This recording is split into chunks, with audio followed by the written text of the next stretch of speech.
దేవుడి దగ్గర వెయిట్ చేసే సమయంలో అడిగినది పొందుకున్నామని నమ్మాలి. ఏం చేయాలి? దేవుడి దగ్గర ఏదైతే అడిగామో అది దేవుడు ఇచ్చాడని మనం నమ్మాలి. మార్కు సువార్త 11:24లో చూడండి. నేను చెప్పేది ఏంటంటే, ప్రార్థనలో మీరు ఏమి అడిగినా దానిని పొందుకున్నామని నమ్మండి, అప్పుడు దానిని మీరు పొందుకుంటారు. ఏం చేయాలంట? మీరు దేవుడి దగ్గర పలానా దానికోసం వెయిట్ చేస్తున్నాం, దాన్ని అడుగుతున్నాం అని అంటే ఏం చేయాలంటే, అది దేవుడు నాకు ఇచ్చేశాడు అని నమ్మాలంట.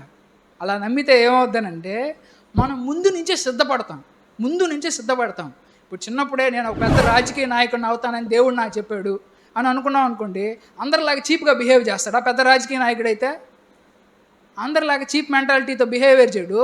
ఎక్కడికి వెళ్ళినా కానీ తను ఒక పెద్ద రాజకీయ నాయకుడు కానీ తన పెద్ద సీఎం లాగానే బ్రతకతాడు జనాలతో. ఎందుకంటే రేపు పొద్దున్న నేను సీఎం అవ్వబోతాను కాబట్టి ఇట్లాంటి చీప్ బిహేవియర్ నేను చేయకూడదు. సీఎం అన్నట్టు సీఎం లెవెల్లోనే ఉండాలి. సీఎం తగ్గట్టుగానే నా బిహేవియర్ చిన్నప్పటి నుంచి మెయింటైన్ చేయాలా.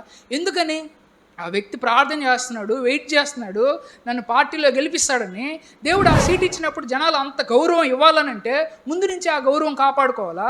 ముందు నుంచే నేను సీఎం అయ్యానని చెప్పి సీఎం అయిన తర్వాత ఏం పనులు చేయాలనేది కూడా ముందే నేర్చుకోవాలన్నమాట. అంత ముందు ఈలే అప్పుడు నేర్చుకుంటానంటే కుదరదు. కాబట్టి దేవుడు ఏదైతే మనం అడిగామో అది దేవుడు నాకు ఇచ్చాడు, దేవుడు నాకు చేశాడని నమ్మి దానికోసం మనం ఏదైతే నేర్చుకోవాలో, దానికోసం మనం ఎట్లయితే ప్రవర్తించాలో ఆ విధమైన ప్రవర్తనతో ఉండాలి. ఇంకోటి ఏంటంటే, అలా నమ్మినందువల్ల మనం ముందుగానే సిద్ధపడతాం. రెండోది, నమ్మినందువల్ల ముందుగానే ఆనందం వస్తుంది. ఇప్పుడు అన్న సరే దేవుడిని ఒక వస్తువు అడిగాం, ఈ ట్యాబ్ అడిగిన తర్వాత దేవుడు ఇంకా ఇవ్వలేదు, దేవుడు ఇచ్చేసాడని నమ్మేసాం అనుకోండి. ట్యాబ్ ఇచ్చే ఆనందం ఇచ్చిన తర్వాత రావాలి, కానీ మనకి ఎప్పుడు వస్తుందంటే ముందే వచ్చేస్తుంది.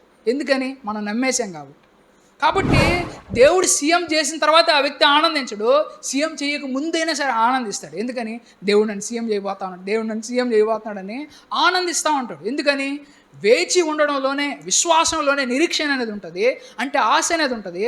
ఆ ఆశే ఆ వ్యక్తిని ఆనందంతో ముందుకెళ్ళే విధంగా చేస్తుంది. మిగిలిన వాళ్ళందరికీ ఆశ ఉండదు.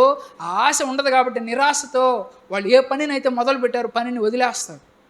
కాబట్టి ఆశ ఆనందాన్ని ఇస్తుంది, ఆ ఆనందం ఇంకొక అడుగు ముందుకెళ్ళే విధంగా చేస్తుంది. కాబట్టి దేవుడు అందుకే ఏమంటున్నాడంటే, మీరు ఏదైతే అడుగుతున్నారో దాన్ని పొందుకున్నామని నమ్మండి అని అంటున్నాడు. అయితే ఇక్కడ ఒక విషయం జ్ఞాపకం చేసుకోవాలి. మనం అడిగేటప్పుడు దేవుని చిత్తానుసారంగా అడగాలి. ఎట్లా అడగాలి? దేవుని చిత్తానుసారంగా అడగాలి. అంటే దేవుడికి ఇష్టమా కాదా అన్నది అడగాలి. దేవుడికి ఇష్టం లేదని అడిగితే అప్పుడు దేవుడు ఇస్తాడా? దేవుడికి ఏది ఇష్టమో తెలుసుకోవాలన్నా కానీ ఏం చేయాలి? ముందు దేవుడి గురించి జ్ఞానం పెంచుకోవాలన్నా.